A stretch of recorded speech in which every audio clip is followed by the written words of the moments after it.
Alba Story prezanton. Përshëndetje. Unë dhe gruaja ime jemi nga fshati, por prej disa vitesh jetojmë në qytet dhe kush e njeh jetën e qytetit e di që nuk është si fshati. Por gjithsesi, zakonet e fshatit të ndjekin edhe këtu.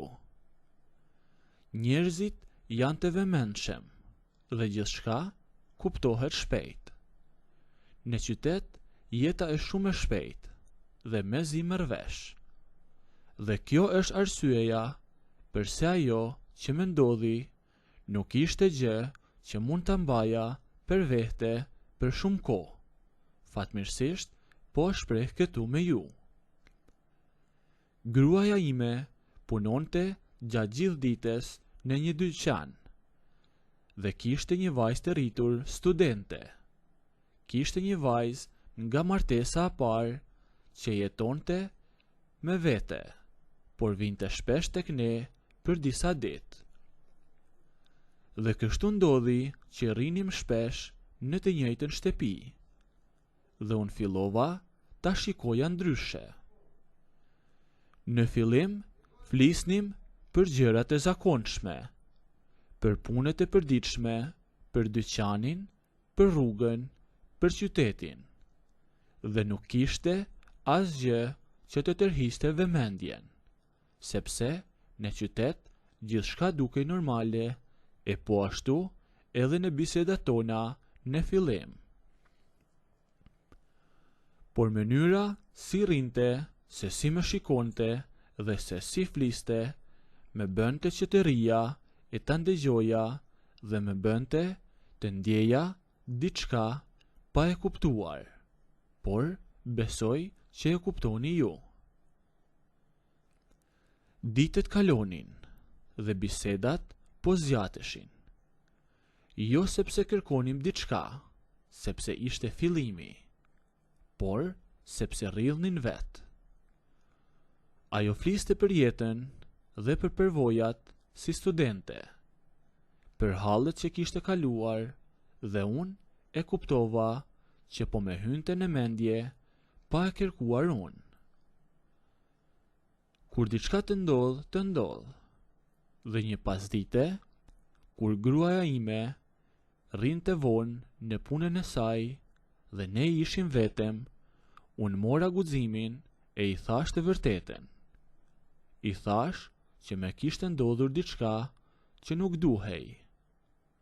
Nuk ishte planifikuar që të ndodhte, i thash asaj, e që po me bënte të ndjeja gjëra mjaft të forta, dhe nuk e thoja për ta detyruar, e për ta nxjerrë nga vetja, por doja të dija edhe mendimin e saj se mos ishte reciproke. Dhe ajo më ndëgjoi pa më ndërprerë. Ishte habitur, sikur diçka donte të thoshte, por nuk mi hiqte syt. Më pas u ngrit nga vendi dhe më tha: "E kuptoj që ndonjëherë njeriu edhe ngatrohet." Në fakt miq, ajo ishte 26 vjeçe, por ishte shumë e pjekur, ishte e mençur dhe shumë e edukuar. Ndonjëherë, tha, njeriu ngatrohet me mendimet e veta, por është gabim kur ngatron edhe ndjenjat. Por ajo që nuk mund ta pranonte kurrë ishte sepse mbi të gjitha më tha: "Jam vajza gruas tënde dhe nuk dua as që të bëj ndonjë prishje në familje e as ta mërzis nënën, po ashtu e as veten, sepse kur rrëshqet këmba një herë, pastaj nuk e di se kur do të ngrihesh," më tha ajo. Siç që thash, ajo ishte e mençur, por sidoqoftë nga mençuria e saj, mendoja edhe që do me kuptonte e do arrija qëllimin. Ajo fliste me qetësi, por me vendosmëri mjaft të madhe, dhe nuk donte në asnjë mënyrë që ta lejonte veten e të ndodhte ndonjë gjë. Kështu tha ajo, por kjo gjë më bënte të kuptoja që edhe ajo donte, por e dinte që ishte gabim që të flisnim bisedat të gjata. Pas asaj bisede, ajo u largua gradualisht. Iku për pak ditë tek shtëpia e saj e u kthye në jetën e saj të përditshme. Unë mbeta me mendimet e mia të një 55 vjeçari dhe me respektin që kisha ndaj vendimit të saj. Thoja, ka bërë gjën e duhur, ka bërë vendosmërinë e saj dhe ashtu duhet të ndodhte. Dhe aty kuptova që ndonjëherë mjafton që të flasësh dhe gjërat që nuk duhet të ndodhin do të ndalonin vetë.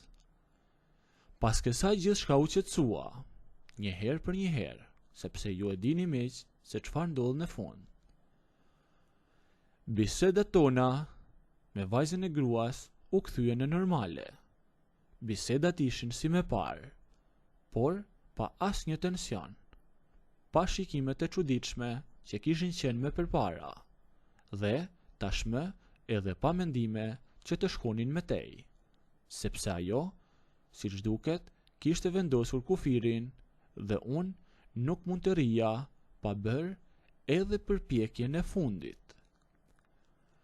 Kur erdhi herën tjetër, vetëm për 2 ditë, dhe kur na tha që kishte vendosur e të shkonte jashtë shtetit që të vazhdonte studimet edhe me tej, atëherë i thash pak më seriozisht kësaj radhe.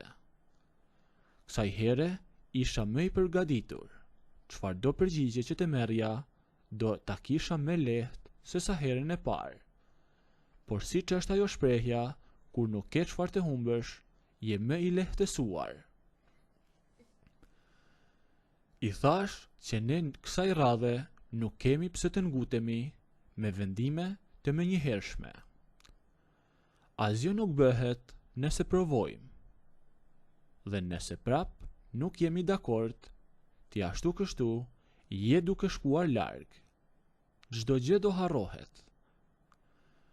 Ndoshta ishte mënyra e të thënit kësaj radhe, por ndoshta ishte edhe momenti i duhur. Por e dha miratimin që kjo që i thash nuk ishte diçka që të habiste. E dija tha që ti je këmbëngulës, por ta shohim një herë si do të shkoj kjo punë. Shkuam tek një vend për të biseduar. Ashtu ishte fjala, vetëm për bisedë, por ju e dini miq se çfarë ndodh. Shkuam në një vend mjaft të largët. Askush nuk na pa. Tashmë edhe ajo filloi bisedën e para. Siç duket e kishte menduar edhe ajo në veten e saj gjatë kohës që kishte ikur. Te kësaj radhe kishte ardhur me një mendim më të pjekur. Bëra mirë që i thash përsëri. Pra siç ju thash, ajo filloi bisedën e para dhe në fillim e mori avash avash. E pastaj filloi të bisedonte mjaft shpejt. Por edhe unë fillova të përgjigjem aq sa mundesha. Por vitet e kishin bërë të vehten dhe nuk isha aq i shpejt në përgjigje siç ishte ajo në pyetje.